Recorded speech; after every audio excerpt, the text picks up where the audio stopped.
शिकायतें मिलती हैं कि स्कूल समय में नहीं होते हैं या पढ़ाई नहीं होती है, मैं इस चीज़ को स्वीकार भी करता हूँ, हो सकता है। तो इसलिए हम उसी के भरोसे ना रहें, शासन के भरोसे ना रहें, इसके लिए हमें भी अपना लीडर बनाना पड़ेगा। तो एक व्यक्ति ऐसा कोई हो, एक गाँव का नहीं हो, और 1 घंटा कम से कम शिक्षा काम कर सके, कक्षा 8वीं तक के बच्चों को कम से कम। इतना तो लगभग सब पढ़े हैं जो कक्षा 8वीं तक के बच्चों को 1 घंटा हर विषय का ज्ञान दे सके, ताकि वो कम से कम कितना हो जाए, वो 9th में पहुँचते पहुँचते वो अपने शहर में जब जाए तो उस वहाँ के शहर के बच्चों के साथ बड़ी आसानी से घुल मिल जाए।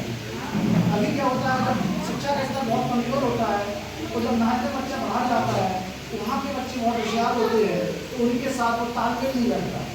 जब तालमेल नहीं बैठता है तो पीछे रह जाते हैं हमेशा। तो कम से कम इसकी क्षतिपूर्ति हमारे गाँव के लोग कर सकते हैं। अब ऐसा भी नहीं कि कुछ गाँव में पढ़ाएगा तो कुछ मिलेगा नहीं, उसकी भी कुछ ध्यान दिया जाएगा। वो फ्री नहीं पढ़ाएगा, कम से कम इतना है कि कुछ तो दिया जाएगा। तो बच्चों से भी नहीं लेना है ना पालकों से लेना है। उसके लिए क्या करना है, गाँव की सर्वे करनी है। हमारे गाँव के लोग बाहर कितने लोग रह रहे हैं जो गवर्नमेंट सर्वेंट में हैं या फिर प्राइवेट सेक्टर में अच्छे खासे पढ़ते हैं या कोई बिजनेस कर रहे हैं जो अच्छी खासी का उनकी इनकम है। तो ऐसे लोगों से हमें अनुरोध करना है, हमें उनसे उन्हें बताना है कि आप अपना शेयर कुछ, ऐसा भी नहीं कि पूरा लौटा है, ऐसा नहीं, कुछ 100-200 रुपये पर मंथ, मुझे लगता है 100 रुपये पर मंथ देने में किसी को परेशानी कोई नहीं होनी चाहिए। तो वो यदि आपके 10 लोग यहाँ से बाहर हैं और 100-100 रुपये भी देते हैं तो 1000 रुपये पर मंथ मिल जाता है, तो 1000 रुपये वो आ गया। अब इसके बाद हमारी समिति भी उनको सहयोग करेगी। इस तरह से उन्हें जो यहाँ पढ़ाएगा उसको लगभग 1000 या 2000 रुपये पर मंथ की व्यवस्था कर दी जाए और वो अपनी मन से पढ़ाए। ठीक है, एक तो ये काम होगा। दूसरा, एक समाज के लिए बना जाएगा, समाज के लिए, क्योंकि हमारे जिला स्तर पर बहुत कार्यक्रम होते हैं तो उनसे उनकी कनेक्टिविटी हो सके। जब भी हमारा कोई कार्यक्रम रहे, समिति के माध्यम से सामाजिक कार्यक्रम रहे, तो उनको सूचना मिले तो वो सूचना अपने आसपास के लोगों को बताए, ठीक है, ताकि उसमें सहायता कर सकें और हम उससे कुछ सीख सकें। तो ऐसे 2 व्यक्तियों को आप लोग चुन लें, यहाँ के लोग जिम्मेदार लोग जो हैं, तो 2 लोग ऐसे बता दें, एक शिक्षा के क्षेत्र के लिए, एक समाज के क्षेत्र के लिए, 2 व्यक्ति हैं।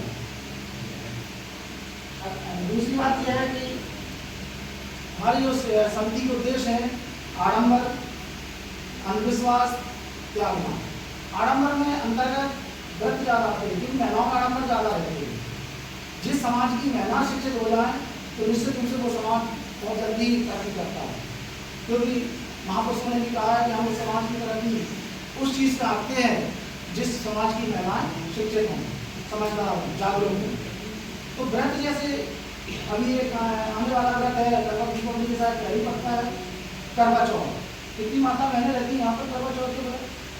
ऐसे भी रहती हैं, वो बताएं, सच बताएं, यदि वो रहती नहीं रहती हैं, हमें मालूम है कोई कहा ठीक है, चलो जी आज रहती है, आज के बाद नहीं रहेंगी, यदि मेरी बात गड़ा नहीं निकल कामों तक पहुँचती है तो। अब देखना कितनी बड़ी विडम्बना है इस त्यौहार में। आप उसको त्यौहार मानते हैं, बड़ा उत्सव मानते हैं, सुबह से लेकर के भूखा रहते हैं, मतलब भूखा रहना भी उत्सव है।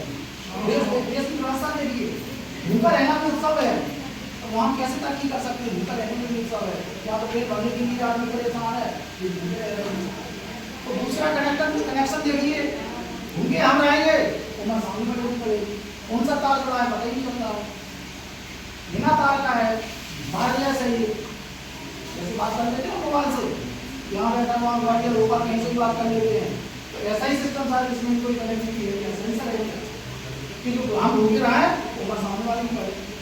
तो कितना विश्वास है, कम से कम समझो भाई भूखे हम क्यों रहे, किस कारण के लिए भूखे रहे, तो ये इस व्रत को छोड़ो। और दूसरी बात, जब हम माता बहनों को हमने देखा अक्सर, क्योंकि हम भी छोटे थे, हम लोगों को देखा तो आनंद में छोटे बच्चों को खिलाते हैं तो क्या कहते हैं, जब चांद निकल आता है चांदनी रात में तो वो खिलाते समय बोलते बेटा चंदा मामा, जब बच्चा रोता है तो उसको खिलाते समय चंदा मामा यूज करते हैं, सभी माता बहन बोलती हैं, गलत नहीं बोलता है, मेरा चंदा मामा निकल जाएगा, तो चंदा मामा खिला छुपाने के लिए हम ऐसा बहाना बनाते हैं। अब देखो चंदा मामा यानी कि महिलाओं के भैया, लेकिन करवा चौथ के दिन चलनी में सही है, ये कैसे विरोधाभास है? हम चलनी में पति स्वरूप देखते हैं चंद्रमा को, तो कम से कम ये तो छोड़ दो, हैं? कम से आप खुद समझ लो कितना गलत है। वो खाना कौन सा बनता है वो भी सब जानते हैं, राइट?